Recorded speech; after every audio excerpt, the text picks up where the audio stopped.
Hey guys, I am back with another video. I am continuing my series in Richard Rorty's book, Contingency, Irony, and Solidarity. If you haven't seen the introduction or the contingency of language, I recommend you go watch those videos, especially the contingency of language, because that chapter sets up Rorty's entire argument for the rest of the book. And if you disagree with his claim about the contingency of language and his semantic theory of truth, then it's really hard to agree with the rest of the book that he presents. So go check that video out. I will link it in the description or maybe on the video. I don't really know yet, but it's going to be somewhere. Go check it out. Chapter 2 of Rorty's book is called The Contingency of Self-Hood. It is continuing the part in his book about contingency, which is broken up into 3 different chapters. And he starts out this chapter by reading a poem, which I am going to read to you and put up on the screen. It is by Philip Larkin, and it goes like this. And once you have walked the length of your mind, what you command is as clear as a lading list. Anything else must not, for you, be thought to exist. And what's the profit?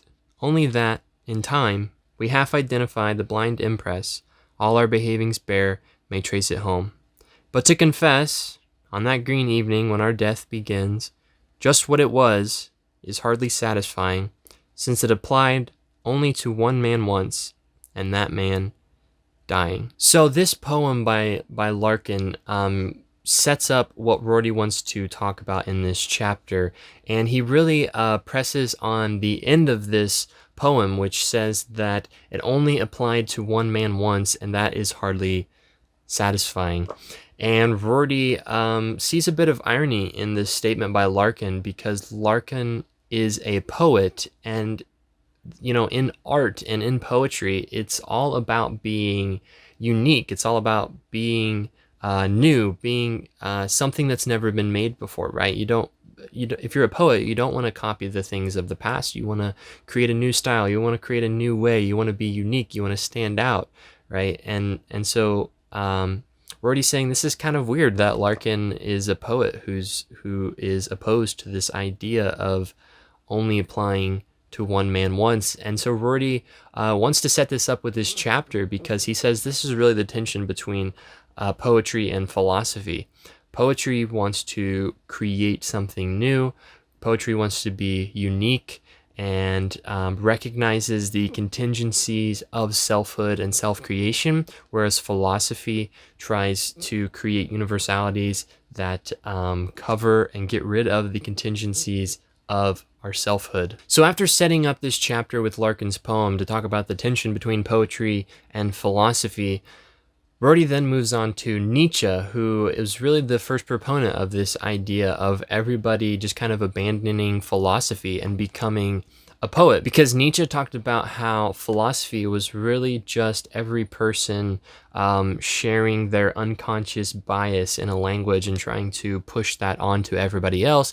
And then Nietzsche proposed the strong poet. He was the first person to say, let's just drop philosophy and everybody become their own self-creation. And Nietzsche wanted to move past this idea of knowing the truth. He saw truth as a mobile army of metaphors, which was again played into his strong poet, which was all about self-creation, recognizing the contingencies of yourself. And so for Nietzsche, looking at yourself and seeing the ways that you described yourself are the way that you want to be described, Nietzsche says that is the ultimate goal. That is the person who looks at themselves and says, thus I willed it. So after talking about Nietzsche and about how he was kind of the first one to present this idea of the strong poet and how that is the hero rather than the scientist, and recognizing the contingencies of selfhood, and saying that truth is created rather than found, and then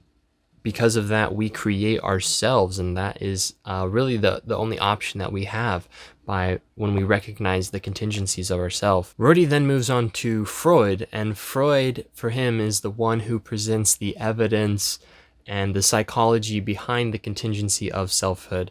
And so let me talk just a second about what I mean by contingency of selfhood. What Rorty is talking about with contingency of selfhood, he means that everything about you is simply time and chance. You are a product of time and chance, because the odds of you being born in the society that you were born in, and to the family that you were born in, and the friends you met, and the family that you have, and the people that you interact with on the street randomly all shape you in a way that is confined to just time and chance. It's all just contingent. It's all based on the time period that you were born in. So Rorty argues that Freud showed through his psychology that all of these ways that human beings are, everything, why people act the way that they do, why people respond to certain people in a certain type of way, why they respond to people who are different than them in a certain type of way, all of this is based on the environment that people were brought up in. And remember that the environment that people are brought up in is something that is random, something that is just happened by chance. And what this does, in Rorty's view, is gets rid of a central human self, right? There is nothing in humanity. There's no human nature. Again, that's also from chapter 1. There's no human nature that connects all of humanity. There isn't a central human faculty called reason that connects humanity. There isn't a central faculty called will that connects all of humanity, but rather Freud and Rorty see these as modes of adaptation brought about by the contingencies of selfhood and the environment that you were brought up in. And so again, I want to put a quote up on the screen from Rorty's book about Freud here. He thinks that only if we catch hold of some crucial idiosyncratic contingencies in our past shall we be able to make something worthwhile out of ourselves, to create present selves whom we can respect. He taught us to interpret what we are doing or thinking of doing in terms of, for example, our past reaction to particular authority figures, or in terms of constellations of behavior which were forced upon us in infancy. He suggested that we praise ourselves by weaving idiosyncratic narratives, case histories as it were, of our success in self-creation, our ability to break free from an idiosyncratic past. He suggests that we condemn ourselves for failure to break free of that past rather than for failure to live up to universal standards. And so again, here Rorty is presenting this idea of the contingency of our selfhood and about how self-creation really is the goal. And Freud, who was a psychologist, suggested that we look back in our past and see all the things that were forced upon us, whether those were good or bad, and we say, okay, those were forced upon me. I'm going to get rid of them, and I'm going to create myself. I'm going to be who I want to be. I'm going to fully embrace the contingencies of my selfhood and just create myself. And another big point that Rorty wants to make in his book is this distinction between the private and public sphere, and Freud supports this idea. In a quote from the book, Rorty says, "He distinguished sharply between a private ethic of self-creation and a public ethic of mutual accommodation. He persuades us that there is no bridge between them provided by universally shared beliefs or desires which belong to us qua human and which unite us to our fellow humans simply as humans." And another quote says, "In Freud's account, our conscious private goals are as idiosyncratic as the unconscious obsessions and phobias from which they have branched off." And this distinction between the private and public sphere and showing how they can't be brought together and how that doesn't matter is really important for Rorty's next chapter, the contingency of community, which we will get to in the next video. Now, a really interesting part in this book that is right after this part talking about Freud is Rorty goes on to talk about how he's very, very serious about this idea of self-creation and people just being who they want to be in the private sphere. So he actually compares the poet with somebody who supports, let's say, Kant. And here's another quote from the book. It says, "But though Freud's moral psychology is compatible with this attempt, it does not entail it. For those who share this sense of the poet as paradigmatic, Freud will seem liberating and inspiring.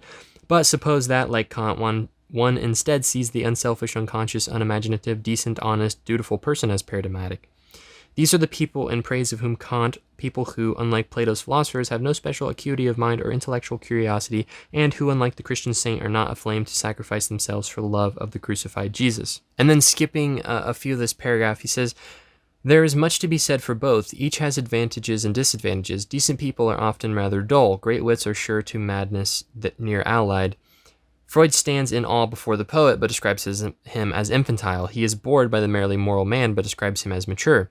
He does not enthuse over either, nor does he ask us to choose between them. He does not think we have a faculty which can make such choices." And here I would say this is probably the most important quote of this section of the book, which really ties all this part together. It says, "He does not see a need to erect a theory of human nature which will safeguard the interests of one or the other. He sees both sorts of persons as doing the best they can with the materials at their disposal, and neither as more truly human than the other. To abjure the notion of the truly human is to abjure the attempt to divinize the self as a replacement for the divinized world, the Kantian attempt I sketched at the end of chapter 1. And so what Rorty, I think, is really saying here is that if you're going to be somebody who accepts this idea of the contingency of language and the contingency of selfhood and this idea of self-creation, you have to be perfectly okay with the self-creations of other people. You have to be okay with if they view Kant as a hero in their worldview, if they see duty and obligation and honesty as the goal, as the hero of their life, then you have to say, okay, they've created themselves as so, and I am a poet. I create myself in a different way, and that's perfectly okay. We're perfectly fine in our private spheres because those are different from our public spheres. And I like that last quote from Rorty because it really, says that people are just doing the best with what they have, right? People, if you accept this idea that everybody has idiosyncratic lives and our lives are contingent, right? We're just born in these random times and random families, and it's all happened by time and chance.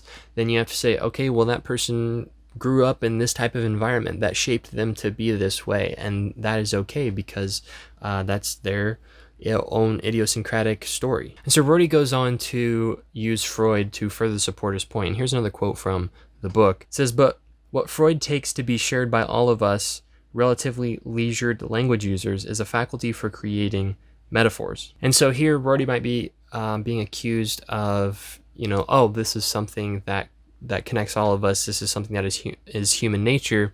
But Rorty goes on to say then, he says, "But in the Davidsonian account of metaphor, which I summarized in chapter 1, when a metaphor is created, it does not express something which previously existed, although, of course, it is caused by something that previously existed." And so then he goes on to say, "By seeing every human being as consciously or unconsciously acting out an idiosyncratic fantasy, we can see the distinctively human as opposed to animal portion of human life as the use for symbolic purposes of every particular person, object, situation, event, and word encountered in later life. The process amounts to redescribing them, thereby saying of them all, thus I willed it." So then Rorty goes on to talk about William James a little bit because Rorty is a pragmatist, and he says that Freud actually supports William James here. And I have a few more quotes here and some things I want to talk about. It says, "To appreciate Freud's point would be to overcome what William James called a certain blindness in human beings. James' example of this blindness was his own reaction during a trip through the Appalachian Mountains to a clearing in which the forest had been hacked down and replaced with a muddy garden, a log cabin, and some pig pens. As James says, the forest had been destroyed, and what had improved is out of existence was hideous, a sort of ulcer without a single element of artificial grace to make up for the loss of nature's beauty. But," James continues, "when a farmer comes out of the cabin and tells him that we ain't happy here unless we're getting one of those coves under cultivation, he realizes that I had been losing the whole inward significance of the situation, because to me the clearing spoke of naught but denudation. I thought that to those whose sturdy arms and obedient axes had made them, they could tell no other story. But when they looked on the hideous stumps, what they thought of was personal victory. In short, the clearing, which to me was a mere ugly picture on the retina, was to them a symbol redolent with moral memories and saying a very paean of duty, struggle, and success. I had been as blind to the peculiar ideality of their conditions as they certainly would have been to the ideality of mine, but had they had a peep at my strange indoor academic ways of life at Cambridge." And so why Rorty put this in here is because Freud, Nietzsche, and James all support his idea of self-creation and about how if you can just re-describe something, it can be seen in a new way. If you re-describe these destroyed stumps and pig pens and cabin as destroying nature and being ugly because of that, then you're going to view that as bad. But if you look at those from the perspective of the farmer and say, this was hard work, this was our blood, sweat, and tears put into this place, we worked hard and we feel successful, then that scene is going to be a beautiful scene. And so that idea of creating truth, right? You can look at yourself, you can look at the contingencies of your life, the things that have happened in the past, and you can redescribe them. You can look at them a new way. You can overcome the bad parts in your life. You can redescribe the good parts, and you could look at that and say, thus I willed it.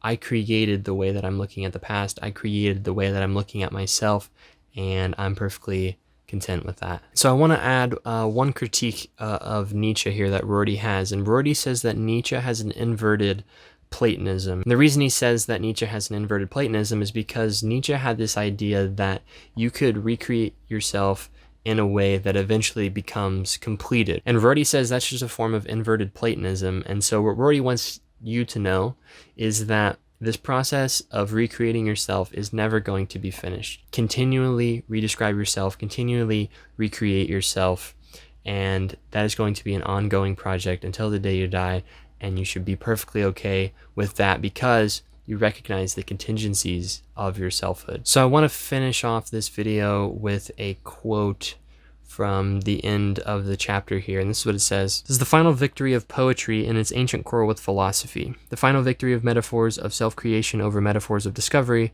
would consist in our becoming reconciled to the thought that this is the only sort of power over the world which we can hope to have. For that would be the final abjuration of the notion that truth, and not just power and pain, is to be found out there. I hope you guys liked this video. I hope you guys enjoyed this chapter of Richard Rorty's book, Irony, Contingency, and Solidarity, the Contingency of Self-Hood. Let me know your thoughts down below. Do you have critiques of Rorty? Do you agree with Rorty? Do you disagree with Rorty? Leave a like on this video, leave a comment, hit the subscribe button.